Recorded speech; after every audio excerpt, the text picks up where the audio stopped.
Bonjour et bienvenue à tous pour ce week-end, pour ce, pour ce webinaire exclusif donc de la FCEI, la Fédération canadienne de l'entreprise indépendante. Aujourd'hui, donc, nous avons la chance d'avoir l'ACP, l'Association canadienne de la paye, pour cette présentation. Nous allons voir l'impact de la COVID-19 sur la déclaration de paye de fin d'année. Je suis Clémence Joly, analyste des politiques à la FCEI, et je serai donc votre animatrice pour cette session de webinaire. Je vais vous présenter donc le reste de l'équipe qui m'accompagne, s'il vous plaît, pour la partie FCEI. Donc, Monsieur Jasmin Guénette, qui est le vice-président aux affaires nationales, et Monsieur François-Xavier Goudreau, qui est conseiller aux ressources aux entreprises au sein de la FCEI également. Pour les invités spéciaux de l'ACP, donc nous avons Mesdames Nathalie Sira et Karima Balfoul, qui sont conseillères en conformité de la paye. Aujourd'hui, donc, nous allons aborder différents sujets. Tout d'abord, on va faire un retour sur les derniers développements sur la scène fédérale. On va ensuite poursuivre donc une petite mise à jour sur la partie provinciale, donc pour le Québec. Ensuite, nous allons rentrer dans le vif du sujet, à savoir l'impact de la COVID-19 sur la déclaration de paye de fin d'année. Et donc, nous allons terminer cette présentation donc avec une période d'échange où on va recevoir donc vos questions. Justement, par rapport à ça, concernant le fonctionnement donc, du webinaire, sur votre écran s'affiche un panneau dans lequel il y a une rubrique questions. Vous pouvez dès maintenant écrire votre question qui sera donc posée à la fin de cette présentation. Il y a également une rubrique qui s'appelle documents à distribuer. Vous pouvez dès maintenant également télécharger la présentation que nous sommes en train de faire. Et dans les 24 à 48 heures, vous allez recevoir un courriel dans lequel il y aura donc un lien qui va vous permettre de réécouter cette présentation. Voilà, écoutez, je vais céder la parole à Monsieur Jasmin Guénette et je vous souhaite à tous une bonne écoute. Merci beaucoup. Merci beaucoup, Clémence. Bonjour à tous. C'est à mon tour de vous souhaiter la bienvenue à ce webinaire spécial sur le thème de la COVID et les PME et aussi avec nos invités d'aujourd'hui pour discuter de l'impact de la COVID sur la déclaration de paye. Je vous rappelle notre engagement. Les choses changent rapidement, ça se bouscule avec la COVID. On essaie évidemment de garder à jour notre site web, qui est vraiment une source d'information importante pour tout ce qui est en lien avec la pandémie et les petites entreprises. Et je vous rappelle qu'on a la section des questions fréquemment posées et nos pétitions sont sur le site web. Donc, il y a différentes sections. Je vous invite à aller le visiter. Et si vous avez des questions qui demeurent sans réponse lorsque vous visitez notre site web, évidemment, n'hésitez pas à appeler nos conseillers aux entreprises. Le numéro apparaît à l'écran, le 888-234-2232. Et je vous rappelle un conseil important également, et c'est le même conseil qu'on formule depuis le début de la pandémie, c'est-à-dire que on vous suggère fortement de conserver un registre des différentes informations importantes qui concernent votre entreprise. Donc, ça peut être des échanges de courriels, des lettres que vous avez eues avec les agences gouvernementales, certaines des décisions que vous aurez prises, soit pour garder ou fermer votre entreprise à différentes périodes depuis le début de la pandémie, si vous avez fait des demandes auprès des différents paliers de gouvernement pour de l'aide. Donc, garder un log bien à jour, ça peut vous être utile là, en cours de route si il y a des précisions qui vous sont demandées concernant les différents programmes et les différentes décisions que vous avez prises depuis le début de la pandémie. Maintenant, je vais faire le tour rapidement de certaines nouvelles sur la scène fédérale. Donc, la session au Parlement a repris et avec cela, ben, est venu son lot de rumeurs d'élections. Donc, évidemment, on reste aux aguets, on est en communication aussi souvent que nécessaire avec les élus, leur équipe. Donc, pour voir un peu qu'est-ce qui se passe à ce niveau-là. Et évidemment, une élection est un moment important et donc pour nous, là, avoir toutes les informations le plus rapidement possible, c'est vraiment important. Une date limite auquel on voulait s'assurer que vous ayez les informations et celles pour les demandes à faire pour le programme d'emploi d'été du Canada. Donc, la date limite devait être la semaine passée, elle a été repoussée d'une semaine. Je vous rappelle là, que le programme permet d'embaucher des étudiants, même à temps partiel, et pour une période là, qui va bien au-delà de l'été, parce que le programme a été nettement modifié. La portion du salaire également qui est disponible sous forme de subvention a été bonifiée jusqu'à 75 %. Donc, les règles du programme, en quelque sorte, là, sont en partie sur notre site web. Vous allez trouver de l'information aussi sur le site du gouvernement. Donc, c'est un programme qui peut être très intéressant pour vous si vous cherchez à combler des besoins de main-d'œuvre. La semaine passée, on a envoyé une lettre à l'Agence du revenu du Canada pour demander de reporter les dates d'échéance de déclaration de revenus d'entreprise. Et je vous rappelle également que la semaine dernière se tenait notre 12e édition annuelle de la semaine de la sensibilisation de la paperasserie. Comme à chaque année, nos différentes interventions ont eu beaucoup d'écho et on rappelle l'importance au gouvernement fédéral, mais aussi pour les différents gouvernements provinciaux. On rappelle l'importance de réduire la paperasse pour les PME et réduire la paperasse, c'est vraiment un objectif à atteindre et ça peut vraiment aider les entreprises à se développer. La semaine passée également, un programme a été annoncé formellement, celui qu'on appelle le programme de crédit pour les secteurs très touchés.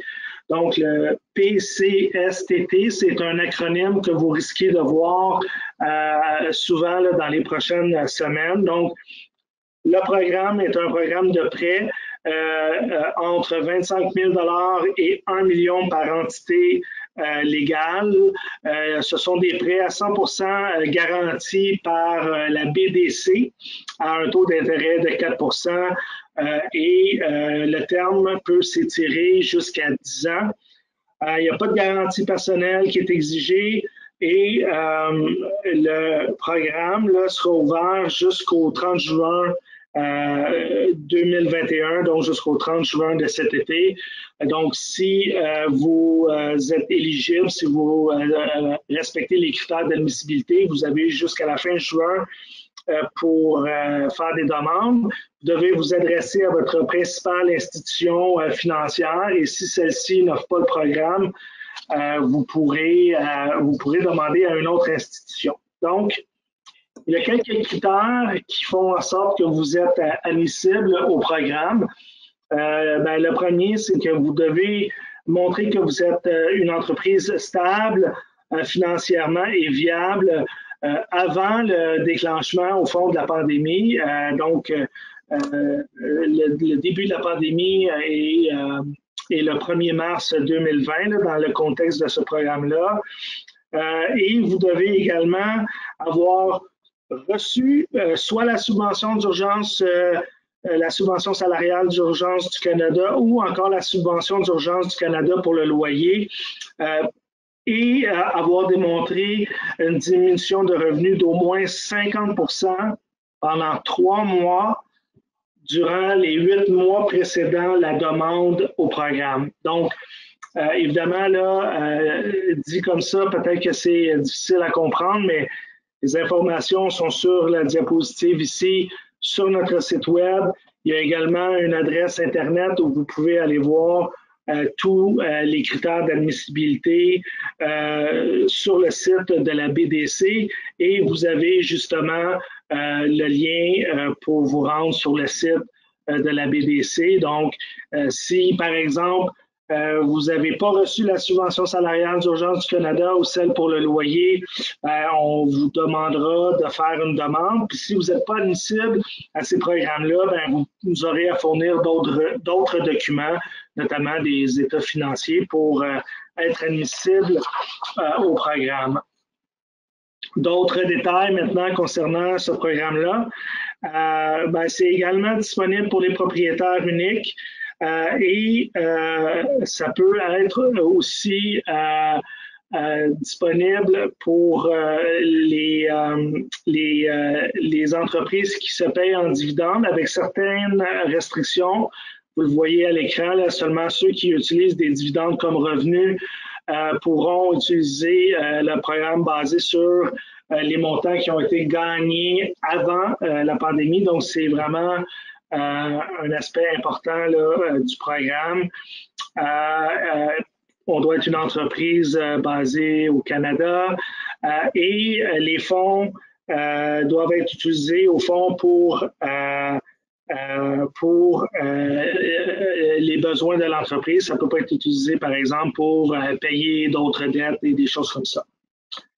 Nous, on demande à ce sujet-là qu'une partie des prêts qui vont être accordés en subvention, qu'une partie des prêts, au fond, qui seront accordés par ce programme-là, soit transformée en subvention, un peu comme c'est le cas avec le compte d'urgence pour les entreprises canadiennes. Il y a une portion qui est transformée en subvention si le prêt est repayé dans les délais prévus. Donc, nous, on demande au gouvernement de mettre en place une portion subvention à l'intérieur de ce programme-là pour limiter l'endettement des PME. Vous pouvez, au fond, compter sur nous pour faire passer ce message-là. D'ailleurs, ce matin même, on a un communiqué de presse qui a été envoyé à tous les médias disponible sur plusieurs plateformes, dans lequel on a plusieurs demandes pour les différents programmes d'aide du gouvernement fédéral et ce que je viens de vous dire fait partie de nos demandes et donc on vous tiendra informé de l'avancement de ce dossier-là dans les prochaines semaines.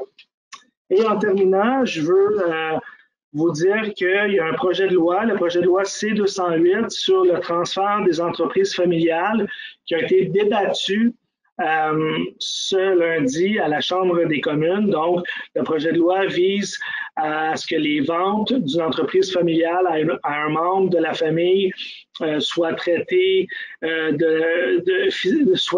manière fiscale, de manière aussi avantageuse que si cette vente-là se faisait à une tierce partie.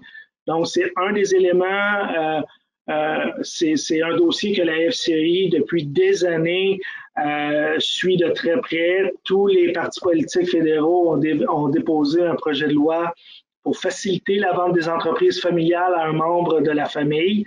Maintenant, c'est au tour des conservateurs. Le débat a eu lieu lundi au sujet du projet de loi. Le vote aura lieu demain et si le vote est favorable au projet de loi, ça veut dire qu'il y aura un comité qui sera mandaté pour étudier le projet de loi plus en profondeur avant une troisième lecture et un vote final. Donc, on va bien sûr vous garder au courant des développements de cela, mais c'est un projet de loi qui est très pertinent pour un très grand nombre de PME partout au pays. Et s'il était adopté, ça serait très avantageux pour les PME partout au pays et particulièrement pour les PME familiales membres de la FCI. Et maintenant, je vais laisser François Xavier vous parler un peu de certains sujets spécifiques pour le Québec. Oui, merci Jasmin de cette belle présentation des mises à jour fédérales. Donc maintenant, je vais faire une petite mise à jour concernant le Québec. Qu'est-ce qui se passe au Québec? Bien, en fait, depuis notre dernier webinaire, il n'y a pas eu vraiment de changement au niveau des programmes provinciaux. Mais cependant, il faut quand même garder un œil sur l'actualité parce que ce soir, il y a une conférence de presse importante à 17 h dans laquelle il va possiblement avoir une réouverture de certains commerces ou de certaines régions. Aussi, un assouplissement des mesures justement dans certaines régions qui est à prévoir et aussi possiblement un maintien du couvre-feu pour certaines régions. Donc, on va voir qu'est-ce qu'il y en est, mais il faut garder un œil là-dessus. Il y a une conférence de presse importante ce soir. De l'autre côté, c'est certain qu'on continue nos pressions sur le gouvernement provincial parce qu'il y a encore de l'amélioration à faire. On demande à ce qu'il y ait justement, si on peut revenir à la version précédente. Donc, c'est ça, on demande à ce qu'il augmente la part de subventions dans l'aide qui est déjà octroyée. Donc, souvent, c'est des mesures de prêt. On demande à ce que les subventions soient plus importantes. Bien sûr aussi, pour ce qui est de tous ces prêts-là, on demande à ce qu'il y ait un étalement de la période qui soit permis, la période de remboursement, parce qu'on sait que l'endettement est très important actuellement. Donc, c'est une demande qu'on a actuellement. Après ça, il faut aussi alléger la paperasserie connexe et offrir un accompagnement personnalisé aux PME. Comme Jasmin a dit, en plus, ça fit avec notre semaine de la paperasserie qui était la semaine dernière. Donc, on continue à mener le combat de ce côté-là pour qu'il y ait moins de bureaucratie pour vous. Et finalement, on demande à ce que l'aide d'urgence, l'ARAM, donc le programme de prêt, à ce que ce programme-là soit élargi aux entreprises qui ne sont pas nécessairement des secteurs visés par les avis de fermeture, mais qui sont fortement touchés par ces avis de fermeture-là. On continue de travailler sur ce dossier-là pour que le provincial vous permette d'accéder à l'ARAM. Donc, justement, pour appuyer toutes ces demandes-là, actuellement, on a une pétition qu'on a pu voir un peu plus tôt, là, donc une pétition qu'on utilise pour augmenter la pression sur le gouvernement provincial. On vous invite fortement à aller la remplir, la signer. Cette pétition-là est encore disponible. Vous avez le lien justement dans le document et sur cette page-ci, bien sûr. Donc, on vous invite à aller la signer. Ça appuie nos demandes et plus on a de signatures, c'est plus facile de représenter l'intérêt des PME et de nos membres. Donc, moi, je ne prendrai pas plus de temps. Maintenant, je vais laisser la parole à nos spécialistes de l'Association canadienne de la paye qui vont vous présenter les différentes spécificités que la COVID peut avoir eues sur votre déclaration de paye et la paye en général. Donc, je vous laisse y aller, mesdames. Merci François-Xavier. Bonjour et bienvenue à tous à notre section sur tout ce qui est fin d'année et l'impact, bien sûr, de la COVID sur la déclaration. Prochaine diapositive, s'il vous plaît. Donc, au programme de cette section, on va discuter de la déduction pour travail à domicile. Comme vous savez, la plupart des employés ont été poussés ou obligés de travailler à domicile. Donc, on va voir quelles sont les déductions pour travail à domicile, aussi bien au fédéral qu'au Québec. Nathalie va présenter une section sur la subvention salariale temporaire de 10%. Je reprendrai la parole avec le formulaire PD27 et puis Nathalie va finir la section avec les nouvelles exigences de déclaration sur le feuillet T4 pour l'année 2020 et on finira bien sûr par une période de questions. Prochaine diapositive, s'il vous plaît. Donc là, on commence avec la déduction temporaire. Vous allez vous demander qu'est-ce que cela veut dire. Donc, on va parler de la déduction temporaire, soit simplifiée, soit détaillée. Donc, la première qu'on va décortiquer, c'est la déduction simplifiée temporaire concernant spécifiquement le Québec. Donc, les employés qui ont travaillé à domicile en raison de la COVID, comme vous savez, il y a des personnes qui ont commencé à travailler de leur sous-sol, de leur cuisine, de leur salon pour commencer à travailler à domicile parce qu'ils n'avaient pas de bureau. Donc, ils ont la possibilité d'aller déduire à la fin de l'année un 2 $ par jour de travail. Ça veut dire que c'est seulement les journées travaillées. S'il y a une journée que la personne était en vacances ou était en maladie, c'est des journées qu'elle ne peut pas déduire jusqu'à un maximum de 400 $. Bien sûr, il y a des critères d'admissibilité, à savoir est-ce que l'employé avait réellement travaillé à domicile à cause de la COVID. Est-ce que l'employé a travaillé au moins 50% du temps à partir du domicile pendant une période d'au moins 4 semaines? Est-ce que l'employeur n'a pas déjà remboursé les dépenses de l'employé? Donc, il y a un formulaire TP-64.3 qui n'est pas requis. Donc là, c'est la responsabilité de l'employé d'aller chercher sur le site du ministère des Finances au Québec pour voir s'ils sont admissibles à cette mesure qu'on appelle simplifiée pour chercher le 2 par jour. Sinon, si l'employé va faire son petit calcul à travers le calculateur du ministère du Québec pour dire que oui, j'ai le droit peut-être à la méthode, à la déduction détaillée qui est plus avantageuse. Donc là, dans ce cas, l'employé doit mesurer la superficie dans laquelle il travaille, son espace de travail, se procurer toutes les pièces justificatives parce que par après, le gouvernement va faire des audits. Donc, il faut être prêt à garder toutes les pièces justificatives pour une période de 6 plus l'année en cours, ça veut dire 7 ans.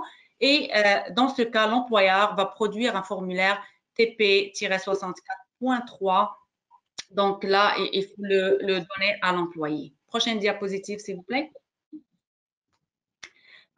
Au niveau fédéral, la méthode est la même parce qu'auparavant, c'est le fédéral qui avait commencé par cette méthode et puis c'est le provincial, c'est le Québec qui a suivi. C'est harmonisé, c'est le même principe avec le 2 $ de déduction par jour de travail jusqu'à un maximum de 400 $. Donc, c'est le même système, mais on n'a pas besoin, avec la déduction simplifiée, on n'a pas besoin de formulaire T2200 ou bien de formulaire TP64 au Québec.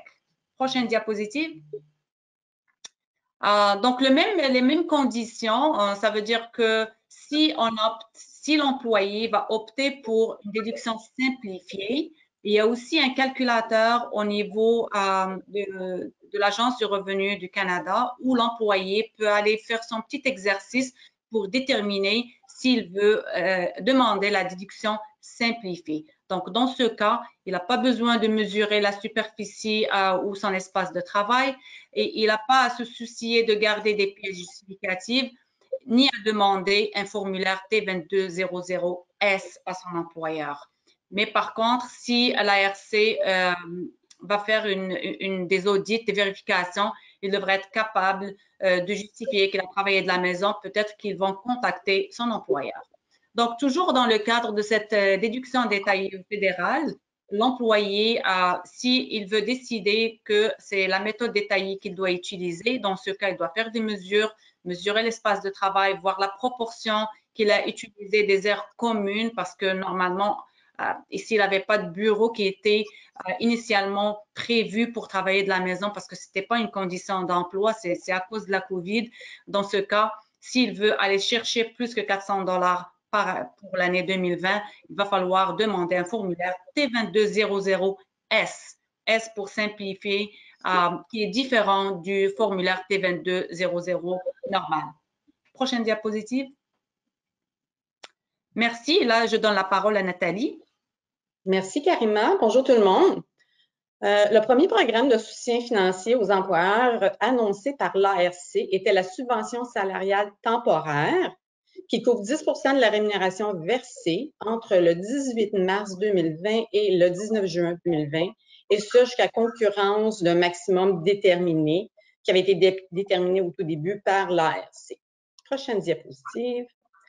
Les employeurs éligibles à cette subvention, on peut revenir à celle d'avant, sont les propriétaires uniques, mais pas une fiducie, les sociétés de personnes, les organismes à but non lucratif, organismes de bienfaisance enregistrés et les sociétés privées sous contrôle canadien.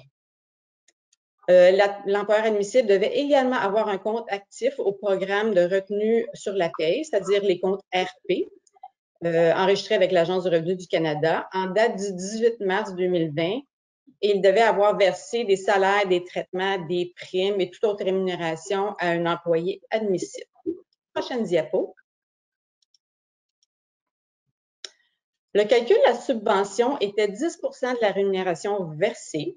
Et ce qu'on entend par rémunération admissible se définit comme étant tout le revenu d'emploi imposable et exonéré d'impôts, tels que des salaires, des traitements, des primes, et ceci incluait les avantages et allocations imposables également. Cette subvention pouvait être obtenue par l'employeur. L'employeur était autorisé de réduire ses versements de retenue à la source à l'ARC pour n'importe laquelle des payes traitées pendant les 3 mois couverts par la subvention. Cependant, aucune réduction des cotisations salariales et patronales au RPC et à l'assurance-emploi pouvait être réduite. La partie des impôts sur le revenu fédéral pouvait être réduite par le montant de la subvention. Et on parle de rémunération versée, donc on parle de date de paye qui se situait entre le 18 mars et le 19 juin 2020. Prochaine diapo. Bien sûr, l'ARC avait prévu un montant maximum pour cette subvention de 10 %. Le maximum de la subvention autorisée en vertu de ce programme est le moins élevé des deux. 1 375 $ multiplié par le nombre d'employés actifs ou 25 000 $ au total pour l'employeur. Le nombre d'employés admissibles comprend ceux qui étaient en poste du 18 mars au 19 juin 2020, y compris un employé durant toute la période d'admissibilité de 3 mois, un employé mis à pied et réembauché à n'importe quel moment durant la période d'admissibilité, mis à pied de manière permanente à n'importe quel moment durant la période d'admissibilité ou embauché à n'importe quel moment durant la période d'admissibilité. Prochaine diapo. On regarde ici nos exemples de subventions. On a une situation, deux scénarios. Employeur A, qui avait 6 employés le premier mois, c'est descendu à 4 employés le deuxième mois et c'est remonté à 8 employés le troisième mois. Donc, on va prendre le nombre d'employés actifs le plus élevé à n'importe quel moment dans la période d'admissibilité. Donc, dans ce cas-ci, 8 employés, 1 375 $ multiplié par 8. Donc, ça nous donne un montant maximal de subvention de 11 000 $ pour l'employeur A. Contrairement à l'employeur B ici, qui a 20 travailleurs actifs, si nous multiplions 1 375 par 20, nous obtenons une subvention possible de 27 500. Cependant, le maximum par employeur de 25 000 sera appliqué. Donc, le maximum possible pour l'employeur B sera une subvention maximale de 25 000 $ pour cet employeur-là. Donc, je vais la parole avec la prochaine diapositive à Karima qui va nous parler du formulaire d'auto-identification PD27. Pardon. Merci Nathalie. Effectivement, le formulaire PD27, ça concerne plus un employeur qui est admissible à ce 10 % dont Nathalie avait expliqué. Donc, si vous étiez admissible à la subvention, si vous avez déjà réduit vos versements pour encaisser cette subvention, ou bien si vous avez fait la demande pour la subvention salariale d'urgence du Canada, qui, elle, donnait plus que le 10 %. Donc, pour éviter d'avoir les deux subventions, le gouvernement a obligé les employeurs qui ont décidé, qui étaient admissibles au 10 %, mais qui ont décidé d'aller demander la subvention salariale, la SSUC, qui donnait plus que le 10 %. Ils sont dans l'obligation quand même de remplir ce formulaire PD27 et mentionner un 0 parce qu'ils étaient admissibles à la SST de 10 %, mais ils ont préféré faire la demande ou la subvention à SSUC. Donc, juste pour montrer au gouvernement que vous n'avez pas demandé les deux en même temps, vous aurez besoin de mettre des zéros au niveau à la section D, on va voir ça plus tard, du formulaire pour pouvoir donner cette information au gouvernement. Et aussi, c'est un formulaire qui va aider à la fin, lorsqu'on fait le sommaire, on va voir ça, pour pouvoir nous aider lorsqu'on va faire les ajustements, les rapprochements de fin d'année. C'est comme ça que l'ARC va pouvoir faire des rapprochements et des conciliations. Prochaine diapositive, s'il vous plaît. Donc, voilà ce que ça a de l'air, le formulaire d'auto-identification de la subvention salariale temporaire, le fameux PD27. Donc, la première partie, vous allez mettre bien sûr le nom légal de l'employeur, l'adresse et toute cette information, cocher s'il y a l'admissibilité pour s'assurer que vous êtes admissible. Si vous avez des employeurs, des comptes multiples dans le sens où vous avez RP001, RP002, donc vous aurez besoin d'un formulaire pour chaque numéro d'entreprise. Suivant, s'il vous plaît. Donc, voilà la partie qui intrigue la plupart des employeurs et pour laquelle nous, à l'ACP, on reçoit beaucoup de questions au niveau de la ligne info, c'est la partie D. Effectivement, c'est la partie dans laquelle on inclut le calcul de la subvention salariale à laquelle l'employeur avait droit. Donc, ça dépend de la période de paie, quand est-ce que ça a été payé. Généralement, vous avez 12 périodes de paie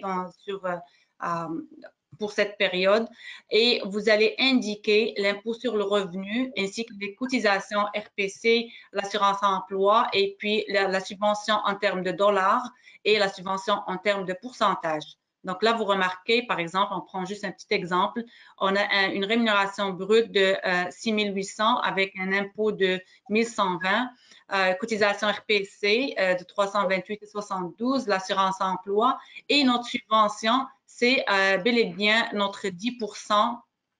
La subvention est de 680 avec le pourcentage de 10%. Donc, vous, en tant qu'employeur, encore une fois, si vous étiez admissible au 10%, mais vous avez décidé d'aller demander la déduction, demander la subvention pour le 75%, vous devez tout de même remplir ce formulaire, vous allez mettre des zéros. Mais si vous avez effectivement demandé cette subvention, il va falloir remplir ce formulaire. Si vous n'avez demandé ni la subvention de 10%, ni le 75%, vous n'aurez pas besoin de fournir ce formulaire. Prochaine diapositive, s'il vous plaît. Donc là aussi, ce dont on a parlé, donc vous avez les périodes de paye. Si vous avez plus de périodes de paye, vous pouvez utiliser une deuxième copie. Donc l'ARC va se baser sur cette information pour faire la réconciliation de leur côté lorsqu'ils vont faire, lorsque vous allez soumettre vos sommaires à la fin de l'année, les sommaires T4, pour qu'eux, ils puissent faire le rapprochement. Prochaine diapositive, s'il vous plaît. Concernant les renseignements supplémentaires, ce qui arrive, c'est que si, par exemple, vous n'avez pas pu réduire votre subvention en 2020, vous pouvez toujours remplir ce formulaire parce que vous étiez admissible, peut-être vous n'étiez pas au courant. Vous pouvez tout de même remplir votre formulaire et mettre une note au niveau des renseignements supplémentaires pour demander à l'ARC que pour les aviser, vous n'avez pas réduit vos retenues et que vous voulez un remboursement. Donc là, vous allez leur indiquer est-ce que vous voulez un crédit au compte de retenue sur la paie ou bien est-ce que vous voulez carrément un remboursement dans votre compte bancaire. Prochaine diapositive, s'il vous plaît.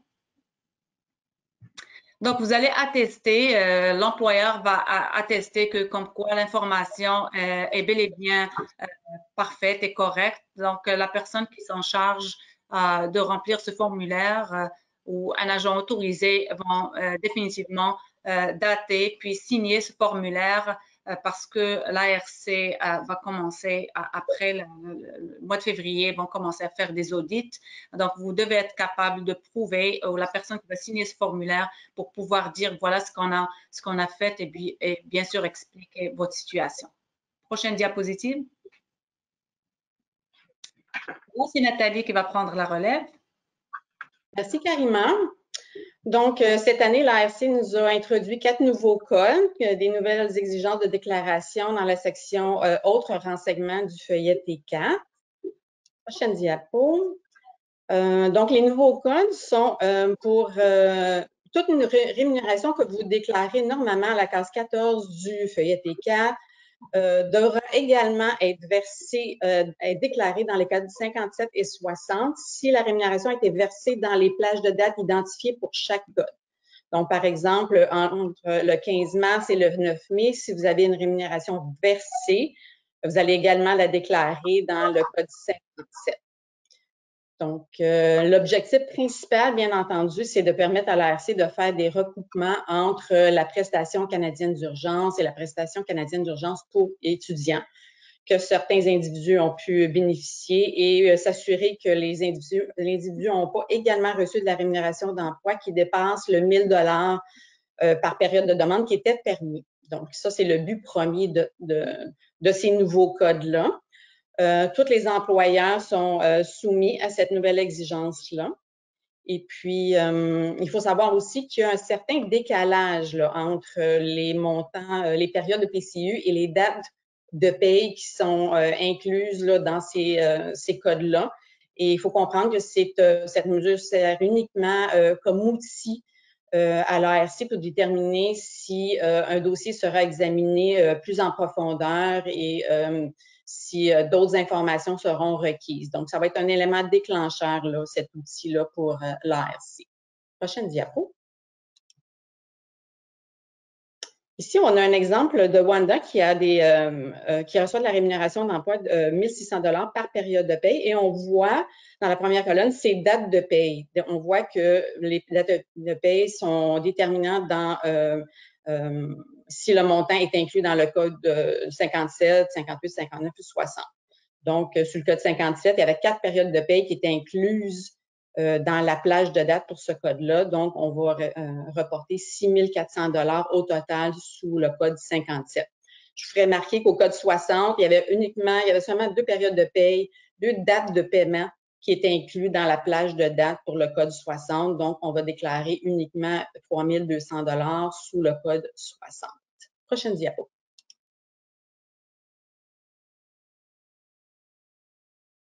Prochaine diapo, s'il vous plaît.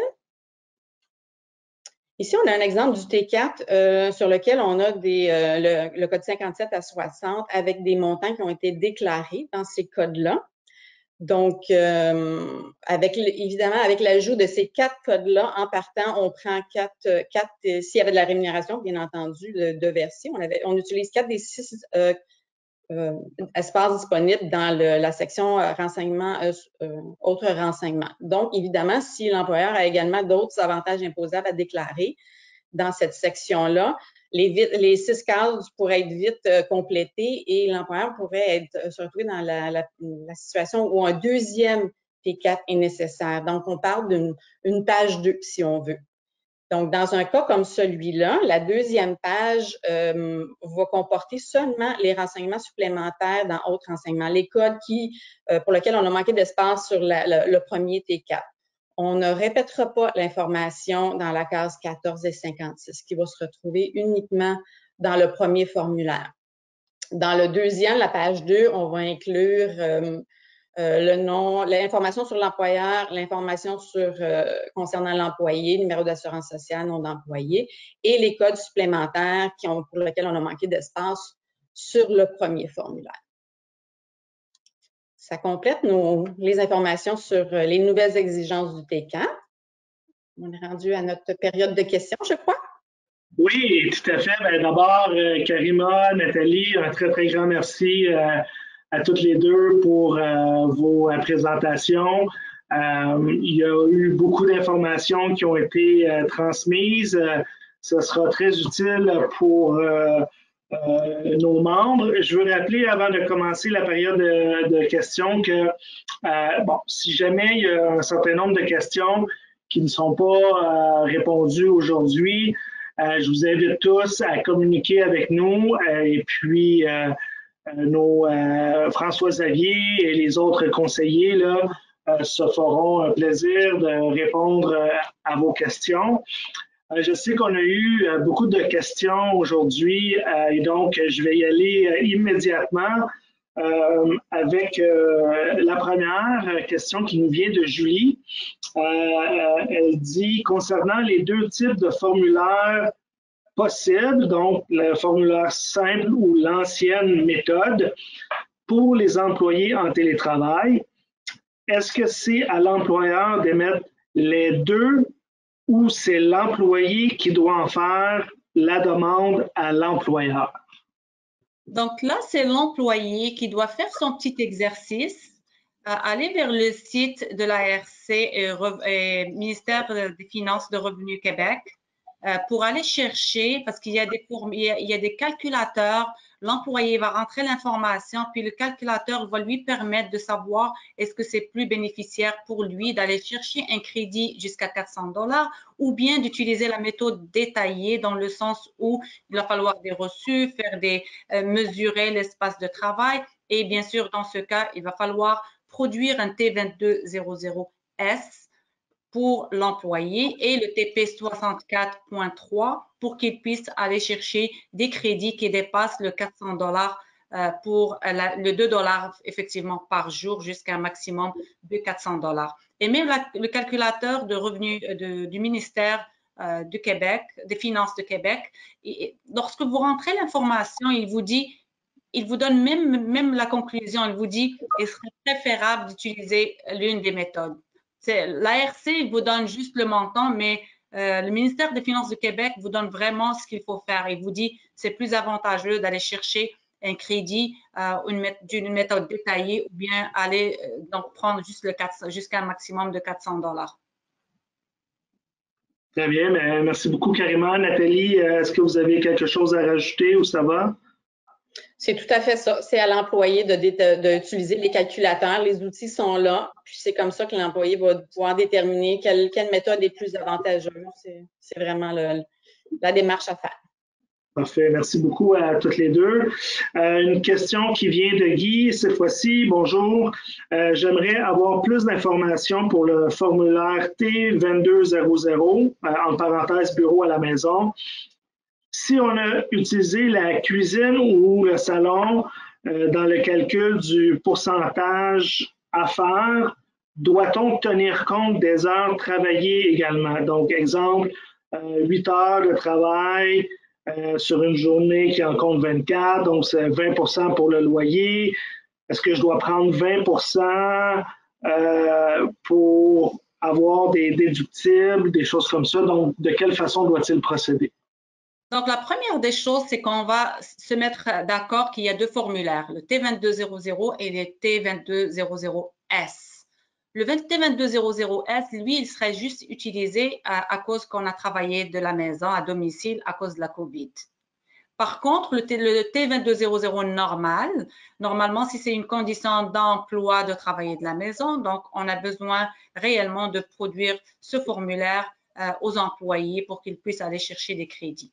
Donc, dans le cas de cette question, si par exemple, je décide d'aller avec la méthode simple, ça veut dire que je vais juste demander 2 $ par jour pour les journées travaillées. Même si je travaille 1 heure, 2 heures, 10 heures, c'est par jour. 2 $ par jour travaillé. Si je décide d'aller avec la méthode détaillée dans le sens où je vais faire des mesures, je vais prendre en considération le loyer parce que dans les calculateurs, sur les calculateurs, ils vont vous demander des questions. Est-ce que vous êtes locataire? Est-ce que vous êtes propriétaire? Donc, de maison.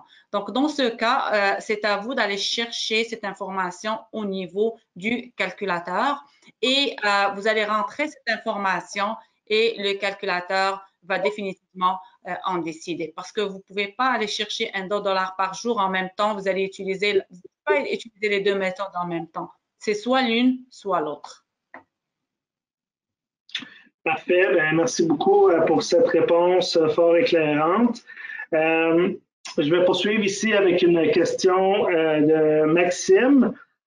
Est-ce que la partie D doit être remplie même si nous indiquons 0 $ puisque nous avons pris la subvention salariale d'urgence du Canada?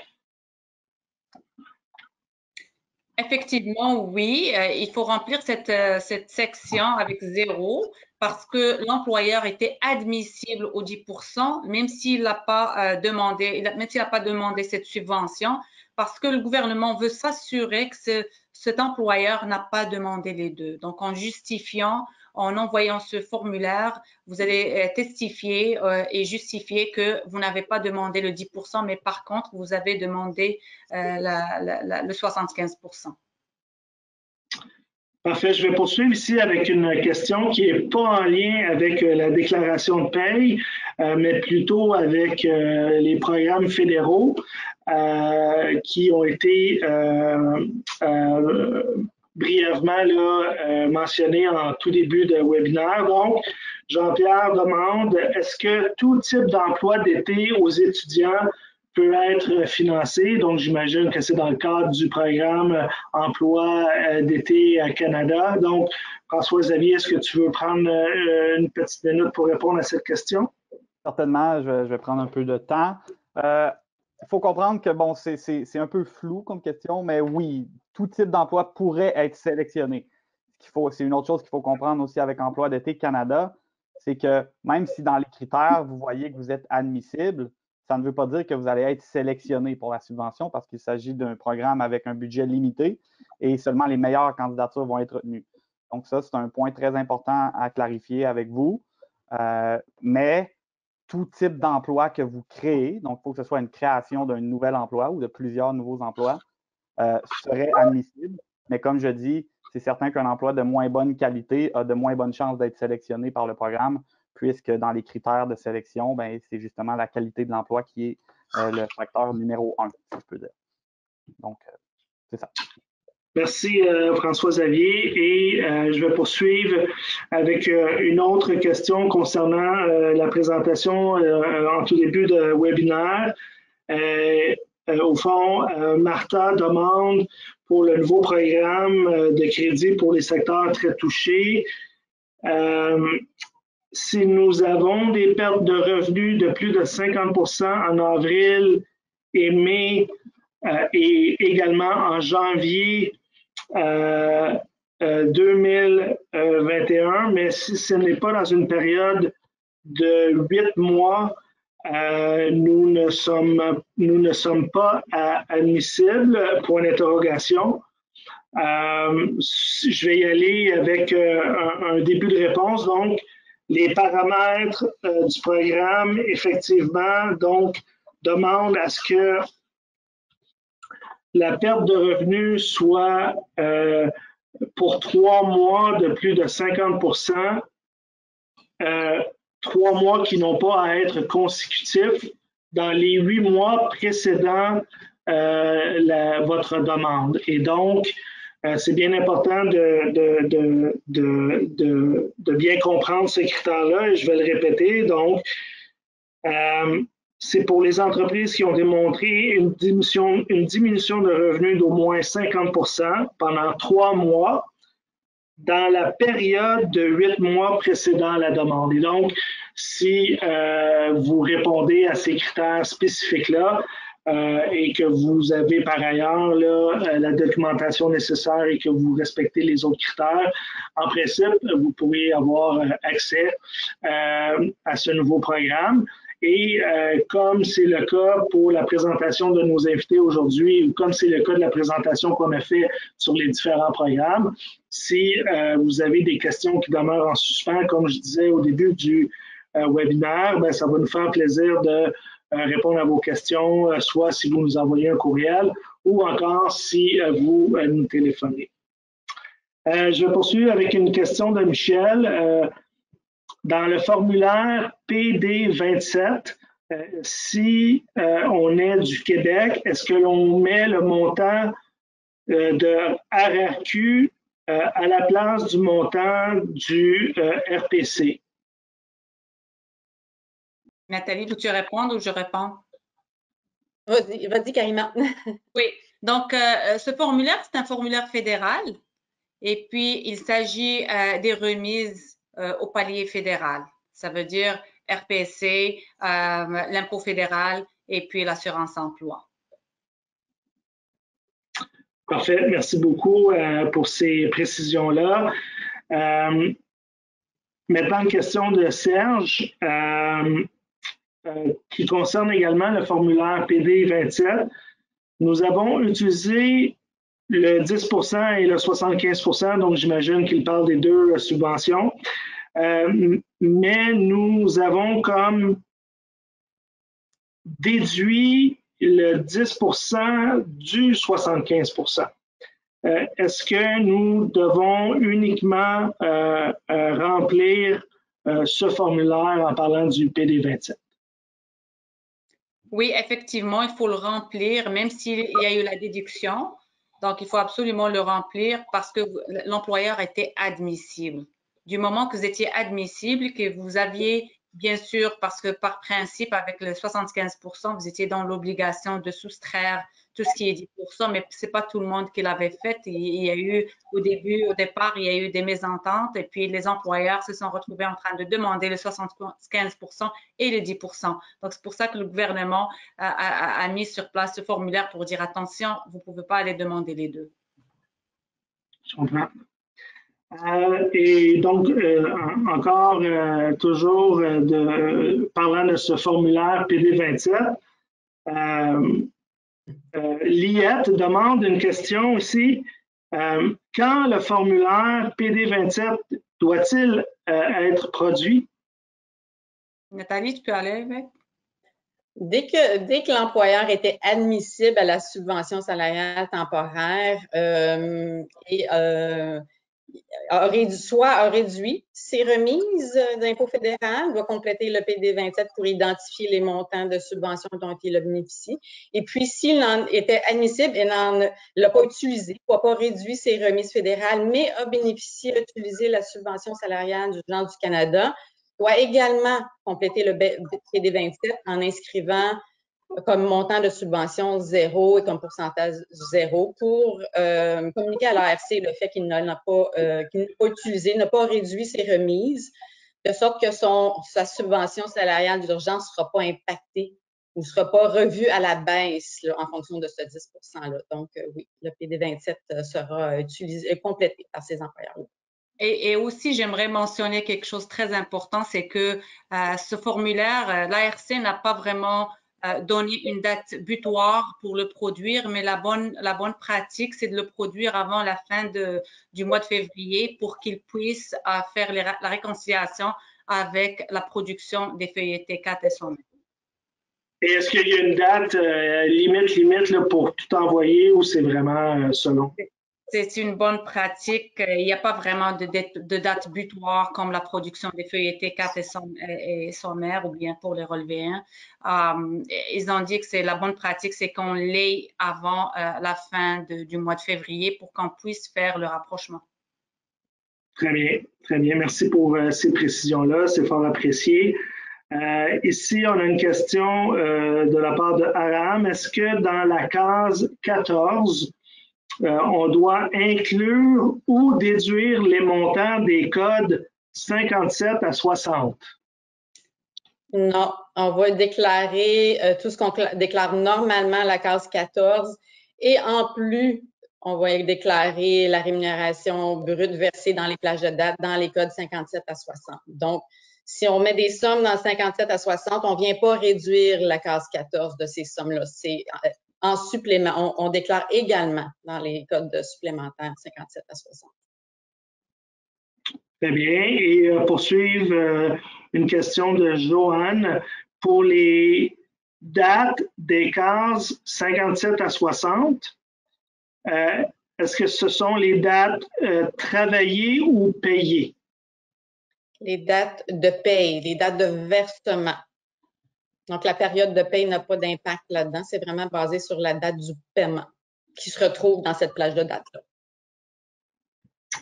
Moi, je donne toujours l'exemple du moment travaillé au mois de décembre dans la normale et puis tu te fais payer au mois de janvier. Je donne toujours cet exemple pour leur permettre de dire non, c'est pas gagné, c'est quand c'est payé. Donc, je travaille au mois de décembre, je me fais payer au mois de janvier, donc ça va aller dans mon T4 de janvier. Donc là, je travaille, je ne sais pas quand j'ai travaillé, mais je me fais payer entre le 15 mars et le 9 mai. Ça devrait aller à ma case 57 parce que je me suis fait payer dans ces dates. Très bon exemple. Merci de l'avoir partagé. Nicole ici demande, une compagnie incorporée était-elle admissible à la subvention de 10%? Donc là, il s'agit de l'admissibilité. C'est peut-être Nathalie va revoir un peu l'admissibilité au niveau. Oui, je dirais que oui. l'ARC avait vraiment établi une liste qui était plus restreinte là, pour la subvention salariale temporaire qui visait les plus petits employeurs, propriétaire unique, pas une fiducie, une société de personnes, un organisme de but non lucratif, un organisme de bienfaisance enregistré et une société privée sous contrôle canadien. C'était vraiment là, spécifique à ces types d'employeurs, d'organisations-là, cette subvention-là. Parfait. Merci de préciser.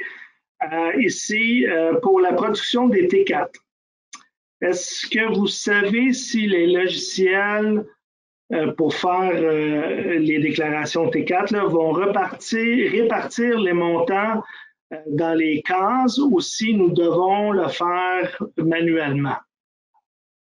En fait, les plus gros fournisseurs de paie sont au courant de cette nouvelle exigence-là depuis plusieurs mois, ont déjà tout mis ça en place. Donc, pour ceux qui font affaire avec les plus gros fournisseurs de paie, là, vérifiez avec eux, mais ça devrait tout être déjà mis en place. On est en mesure d'extraire l'information par date de paie et d'inclure ça dans ces codes-là. Pour ceux qui ont des systèmes plus maison ou manuels, ces gens-là sont peut-être obligés de le faire manuellement, aller chercher l'information, l'extraire manuellement et pousser ça dans ces codes-là. Tout dépend du système de paie ou du fournisseur de paie qu'on utilise. Bon point, tout à fait. Ici, une question sur le télétravail là, qui nous vient de Sarah. Si nous sommes 2 à effectuer du télétravail, comment pouvons-nous diviser les charges relatives à l'espace de travail? Effectivement, ces calculateurs sont intelligents. C'est déjà inclus dans les calculateurs. Est-ce que vous êtes la seule personne qui travaille ou il y a 2 personnes qui travaillent à la maison? Donc, le calculateur va aussi vous permettre, lorsque vous allez faire vos calculs, ils vont vous aider à cet effet, à savoir si vous êtes la seule personne qui travaille de la maison ou 2 ou 3 personnes. Donc, il tient ça en considération. Excellent. Et ici, on a Paul qui demande, est-ce que le 2 par jour de la méthode simplifiée est admissible pour 2 membres d'une même famille ou une seule personne par famille? Elle rajoute qu'elle a beaucoup d'employés ainsi que leurs conjoints là, qui ont travaillé de la maison au même moment là, pendant une longue période de temps. Donc, chacun a droit à son 2 par jour. C'est pas 2 par famille parce que chacun va faire son rapport d'impôt. Effectivement, c'est un 2 pour chacun. Ici, peut-être une question là, sur les travailleurs contractuels. Donc, on demande s'il y a-t-il des mesures supplémentaires pour les formulaires T4A, entre parenthèses, travailleurs contractuels. Pour les T4A, c'est juste la production. Lorsqu'il y a un paiement qui dépasse 500 $, l'employeur doit produire un T4A, même s'il n'y a pas d'impôt qui a été prélevé, puis un relevé 1 à la case RD, la case O avec le code RD. Même si Revenu Québec dit bel et bien, il faut qu'il y ait de l'impôt qui a été prélevé, mais dans la pratique, une fois qu'on produit un T4A avec la case 048 pour les services fournis, si le montant dépasse 500 $, automatiquement on produit un relevé 1 aussi pour ces travailleurs autonomes. Très bien. Écoutez, il nous reste seulement là, que quelques minutes à la présentation d'aujourd'hui. Avant de dire les mots de la fin, je me demandais si Karima et ou Nathalie, là, vous souhaitiez dire quelque chose en terminant, soit revenir sur un élément important de votre présentation ou encore rajouter quelque chose aux questions qui ont été posées. J'aimerais dire, ne paniquez pas avec le PD27 parce que d'après notre expérience à notre ligne info de l'ACP, il y a vraiment une grosse panique avec le formulaire. Remplissez le formulaire avec vos connaissances sur la base que le gouvernement demande. Si vous avez si vous voulez leur donner plus d'informations. Il y a la section autres informations. Vous pouvez spécifier parce que lui, le vérificateur, il ne saura pas ce qu'il y a dans votre tête si vous ne l'écrivez pas. Donc, si vous allez vous faire vérifier, il va pouvoir voir cette information. Et aussi pour le T2200, le T2200S aussi, diriger les employés vers les calculateurs du gouvernement. J'aimerais aussi dire qu'au niveau du site de l'ACP, il y a quand même des ressources gratuites si vous n'êtes pas membre de l'ACP que vous pouvez accéder pour avoir, parce que les questions reliées à la COVID-19, on a quand même mis sur place de l'information qui est gratuite pour aider les membres et les non-membres avec ces périodes qu'on n'a jamais vécues. Moi, j'aimerais amener un point supplémentaire sur les nouvelles exigences de déclaration sur le T4, les 4 nouveaux codes. Bien entendu, certains employeurs, pour différentes raisons, ont peut-être eu à émettre les feuillets T4 d'avance cette année, plus tôt dans l'année, comme par exemple un employeur, une fermeture d'entreprise était forcé d'émettre ses feuillets T4 plus tôt et cette configuration-là n'était sûrement pas déjà en place là, dans leur système. Donc, il ne faut pas s'en faire avec ça. L'ARC reconnaît que certains employeurs qui devaient émettre les feuillets T4 d'avance n'étaient pas en mesure de respecter ces exigences-là. Donc, c'est correct, c'est permis pour ces employeurs-là n'auront pas à recommencer ou à amender les feuillets d'impôt à ce moment-là. Très bien, merci. Merci beaucoup à toutes les deux, Karima, Nathalie. Bienvenue. À voir avec nous aujourd'hui. Comme d'habitude, vous allez recevoir par courriel cette présentation, le fil audio avec toutes les diapositives. Donc, vous allez pouvoir réécouter le webinaire en son entier. Donc, vous imprégnez du contenu. Vous pouvez évidemment l'envoyer à des gens que vous connaissez qui n'ont pas pu assister au webinaire si vous pensez que les informations qui ont été discutées aujourd'hui sont pertinentes pour des collègues, des amis, d'autres entrepreneurs.